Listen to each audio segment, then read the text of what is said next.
Olá pessoal, muito bom dia, boa tarde, boa noite, excelente madrugada para você.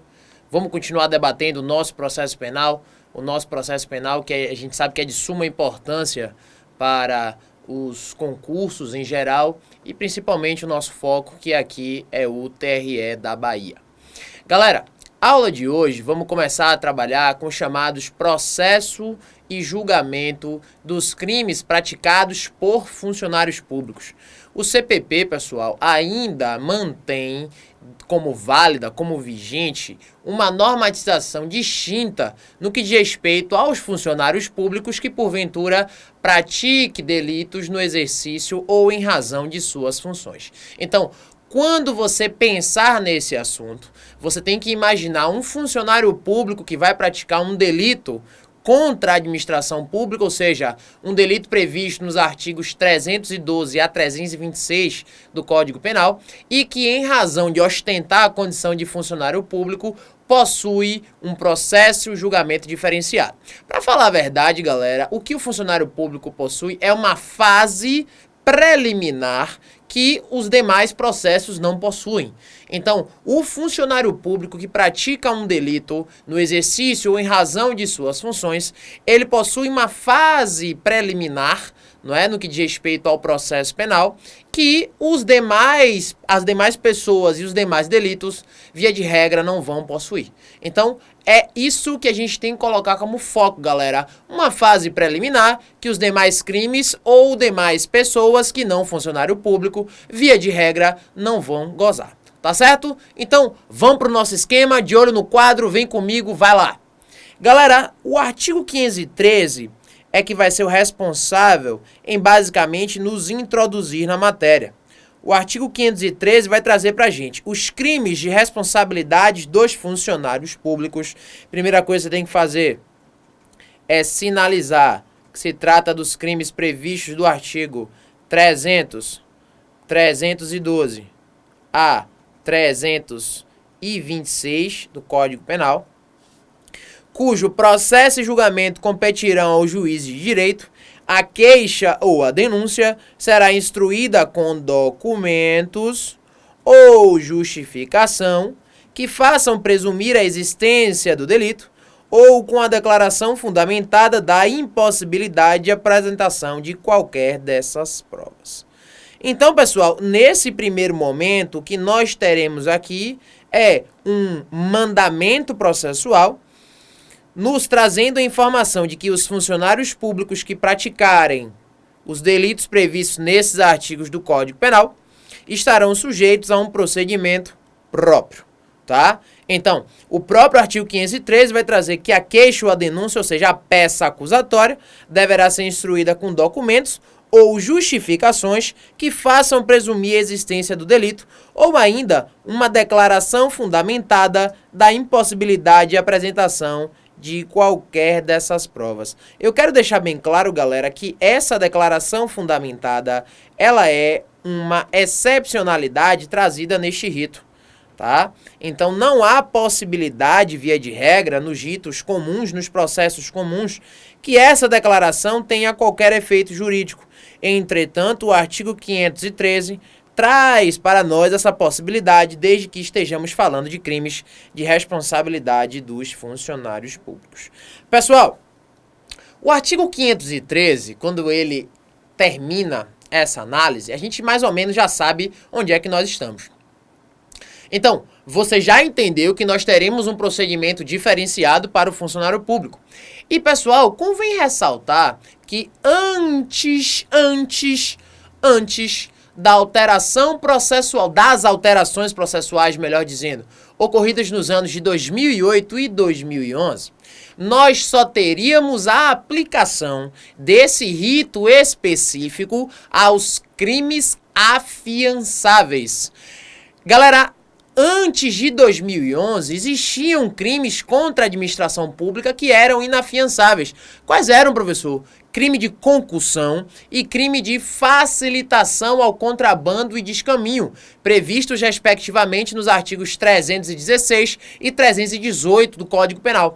Esses crimes eram tidos por inafiançáveis e por essa razão não poderia se aplicar o rito previsto a partir do artigo 513 que nós estamos estudando agora.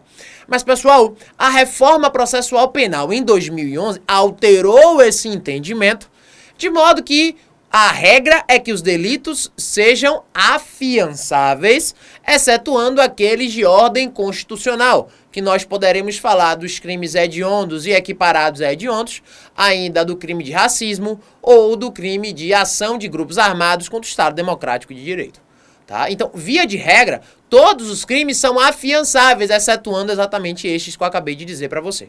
Portanto, galera, esse raciocínio de que o rito, não é, do processo e julgamento de responsabilidade dos crimes praticados por funcionário público, essa coisa de é crime afiançável, é crime inafiançável, hoje em dia não comporta mais aplicação dentro do processo penal. Tá? Mas, de qualquer sorte, é algo que você precisa saber no seu estudo. Portanto, galera, hoje, todo e qualquer crime praticado entre os artigos 312 a 326 do Código Penal, eles são afiançáveis. Eles são afiançáveis, devendo-se, obviamente, levar em consideração quem é a autoridade legítima a arbitrar essa fiança, sendo a autoridade policial ou ainda o juiz em delitos que a pena máxima ultrapasse o patamar de 4 anos, certo? Então, essa é a primeira ideia que você tem que saber, beleza? De olho no quadro, vamos nessa, vamos pro nosso esquema. Então, você já entendeu que, hoje em dia, os crimes funcionais, todos eles guardam a característica de serem afiançáveis. Os inafiançáveis, como você já entendeu, traziam o artigo 316 e o artigo 318 do Código Penal, mas que após a reforma de 2011 já não encontram mais aplicação no ordenamento jurídico brasileiro. Só que, pessoal, uma coisa a gente tem que levar em consideração. Professor, se esse funcionário público ele tiver prerrogativa de função, ou seja, se ele tiver foro privilegiado em razão da função pública que exerce, se estivermos diante, professor, da chamada ação penal de competência originária, será que é possível que essa pessoa que possui esse foro privilegiado seja submetida aos ditames do artigo 513 e seguintes do Código de Processo Penal? Não. Pessoal, se o funcionário público ele possui um foro privilegiado, será-lhe aplicada as regras da Lei 8.038 de 90, da Lei 8.038 de 90, que regula as ações penais a transitar dentro dos tribunais. Então, pessoal, esse rito trazido para você a partir do artigo 513 do Código Penal, do Código de Processo Penal, se aplica aos funcionários públicos que não possuem foro privilegiado. Aqueles que possuem foro privilegiado não estarão dentro desse nosso estudo, estarão submetidos à Lei 8.038 de 90. Ok, pessoal? Tudo bem. Então, dizia eu lá no começo da nossa aula o seguinte, teremos a diferença que uma fase preliminar irá existir dentro desse processo de julgamento dos crimes de funcionário público, sendo que, via de regra, nos demais crimes não vai existir. Então, galera, essa fase preliminar, como é que vai funcionar isso, professor? Basicamente, quando estamos falando de um processo penal, como é que ele vai funcionar, professor? Vai funcionar da seguinte forma. Você tem a acusação, oferecendo a peça acusatória, denúncia ou queixa, o juiz recebendo essa denúncia ou queixa e determinando a citação do acusado e posterior oferecimento de defesa. Então, a regra processual é que nós tenhamos, de logo, um triângulo, uma relação triangular processual. Ok, professor, eu entendi isso, mas no que consiste essa fase preliminar de que você tanto fala? Essa fase preliminar galera, dentro da competência dos crimes de responsabilidade dos funcionários públicos, irá trazer um momento em específico para que o julgador, de fato, avalie a existência ou não do fato delituoso, a procedência ou não daquela acusação. Tanto é que essa fase em específica vai permitir que o juiz, que o magistrado oportunize ao acusado a chamada defesa preliminar. O que é essa defesa preliminar, professor? Defesa preliminar, pessoal, nada mais é do que a manifestação do acusado, trazendo provas ou justificações, de modo a convencer o magistrado, convencer o juiz a não receber a denúncia. Então a defesa preliminar, ela tem a finalidade de convencer o juiz de que aquela ação penal é improcedente ou ainda de que o delito não existiu. Então, na realidade, nós teremos essa fase inicial e após essa fase inicial, se o juiz decidir pelo recebimento da denúncia, é que nós teremos o prosseguimento da ação penal. Então, é essa a manha que você tem que ter. Então, pensou rito funcional decorrente da prática de crimes, você tem que lembrar sempre da fase de oportunização de oferecimento de defesa preliminar. Então, é justamente dessa defesa preliminar é que nós vamos bater o nosso papo, certo? De olho no quadro, vamos nessa! Olha o 514. Nos crimes afiançáveis, estando a denúncia ou queixa em devida forma, o juiz mandará autuar e ordenará a notificação do acusado para responder por escrito no prazo de 15 dias. Primeira coisa que eu quero chamar a atenção, notificação é diferente de citação. É diferente de citação. Então, eu quero deixar bem claro que essa notificação que aqui estamos nos referindo, ela é diferente da citação comum ao procedimento processual penal.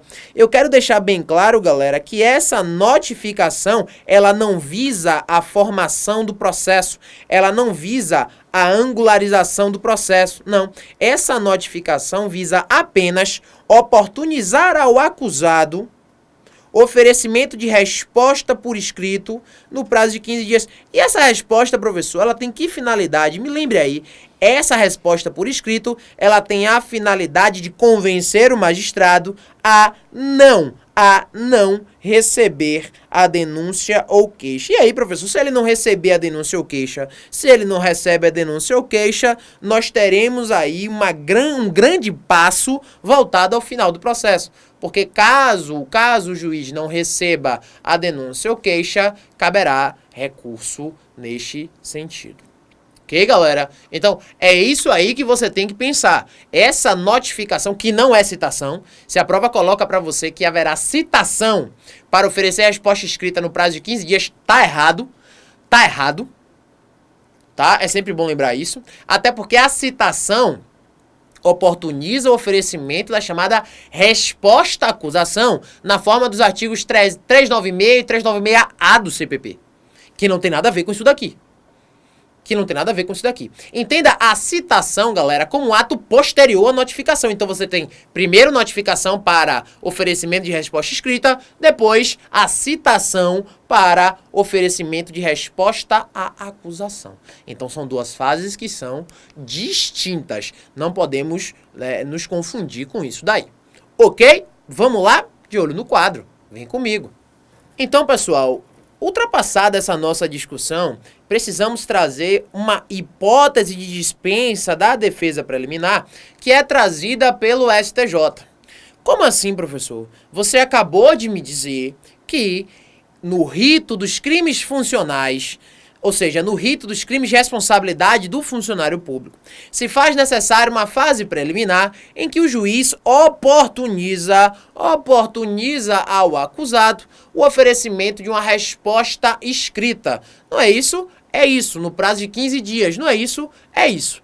Entretanto, pessoal, o STJ, através da súmula 330, trouxe para nós uma situação de exceção, ou seja, trouxe para nós uma situação que torna exceção. Vamos lá?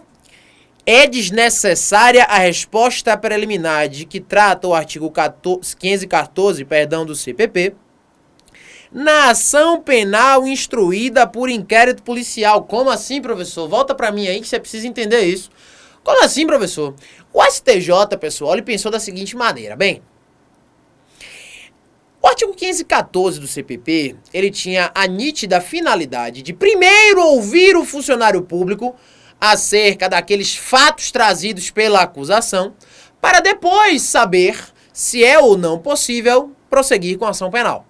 Só que, galera, esse mesmo STJ, ele refletiu e chegou à seguinte conclusão. Se nós tivermos uma denúncia ou queixa baseada em inquérito policial, então nós temos ali uma presunção probatória no que diz respeito à autoria e materialidade, de modo que, se existe esse juízo de mínima certeza acerca da produção probatória, a palavra do acusado não vai diferenciar muita coisa. Então, uma vez o juiz percebendo que a denúncia ou queixa foi baseada justamente no inquérito policial, que trouxe elementos de autoria e materialidade, seria dispensável a oitiva do acusado, já que naquele momento o juiz já estaria convencido, né, pela suposta existência da prática delituosa, de modo que não teria outro caminho a não ser receber a denúncia. Portanto, é nessa linha de raciocínio que segue o entendimento do STJ. Então, o STJ entende ser dispensável a apresentação de resposta preliminar quando a denúncia ou queixa contra o funcionário público vier embasada com os autos do inquérito policial. Essa é a posição do STJ. E durante muito tempo foi a do STF, mas o STF mudou o seu entendimento. Vamos lá, galera? Vamos lá no quadro para você tomar nota. O STF, através do julgamento do HC 93444 de São Paulo, definiu que a resposta preliminar, essa resposta escrita trazida no artigo 514 do CPP, é obrigatória mesmo na ação penal instruída por inquérito policial. Então, professor, o que é que você está me dizendo? Eu estou lhe dizendo que o STJ pensa de uma forma, inclusive sumulou esse entendimento, e o STF pensa de outra forma. O STF firmou jurisprudência de outra forma. Portanto, galera, nesse assunto em específico, atenção ao tribunal que a CESP vai trazer para você na questão. Porque se a CESP trouxer para você, de acordo com a orientação jurisprudencial do STJ, sabemos que, uma vez embasada com o inquérito policial, essa resposta preliminar ela é desnecessária, dispensável. Entretanto, se ela quer trazer a questão com uma orientação jurisprudencial do STF, o STF já não tem essa posição, de modo que firmou jurisprudência no sentido de que, mesmo que exista ação penal instruída com inquérito policial, ainda assim será obrigatória a oportunização de oferecimento de resposta escrita por parte do acusado. Certo, galera? Tomou nota? Não vamos nos perder com isso. Valeu? Beleza, até aí você entendeu, até aí tá tudo muito tranquilo pra você. Só que, galera, eu tô falando de resposta escrita, e aí você me diz, professor, eu não entendi muito bem qual é a função da resposta escrita. Logo depois vai ser oportunizado a ele o direito de defesa, após a citação, certo? Certo. Então, para que essa resposta escrita? Qual é a finalidade, qual é a função da resposta escrita, galera? É sempre bom deixar claro que a função da resposta escrita é convencer o magistrado a não receber a denúncia ou queixa, comprovando que ali não existiu crime ou ainda de que não há provas suficientes para tanto. Então, a função da resposta escrita no rito dos crimes funcionais é apresentar defesa, mérito propriamente dito? Não. A função dela é convencer o magistrado a rejeitar a denúncia ou queixa. Tá? Até aí tudo bem, galera? Tudo tranquilo. Estamos aí diante da função da resposta escrita. Só que tem um porém interessante. E cá, professor? Estamos falando de funcionário público. E se eu estiver diante de um funcionário público exonerado, se eu estiver diante de um funcionário público demitido, se eu estiver diante de um funcionário público aposentado, eles farão jus a esse rito diferenciado? Faz sentido essa pergunta, não faz, galera? Faz. E aí, professor, eles vão fazer jus a esse rito de crime, a esse rito processual diferenciado? Resposta, não. Uma vez exonerado, uma vez demitido, uma vez aposentado, não será possível a aplicação do rito dos crimes funcionais previstos a partir do artigo 513 do CPP. Vamos lá? Vamos anotar isso direitinho? De olho no quadro, vamos nessa. Então, o funcionário público exonerado, demitido ou aposentado, eles não farão jus. Eles não farão jus ao rito processual objeto do nosso estudo. Certo? Vamos lá, galera. Segunda observação. Professor, e se eu tiver um funcionário público que pratica um crime funcional, ou seja, um crime contra a administração pública previsto nos artigos 312 a 326, com um crime não funcional? E aí, professor? Como é que vai ser isso daí? Será possível, neste caso, termos a oportunização de resposta prévia, resposta preliminar para ambos os crimes? Será que isso é possível? Resposta, não será possível. Então, em caso de crime funcional, digamos, concussão em concurso com lesão corporal. E aí, professor, vai poder se aplicar essa resposta escrita aos dois delitos? De forma alguma. Apenas o delito funcional é que terá essa prerrogativa que estamos estudando.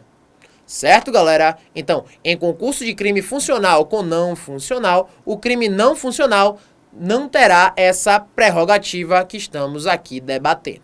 Certo? Vamos lá, de olho no quadro.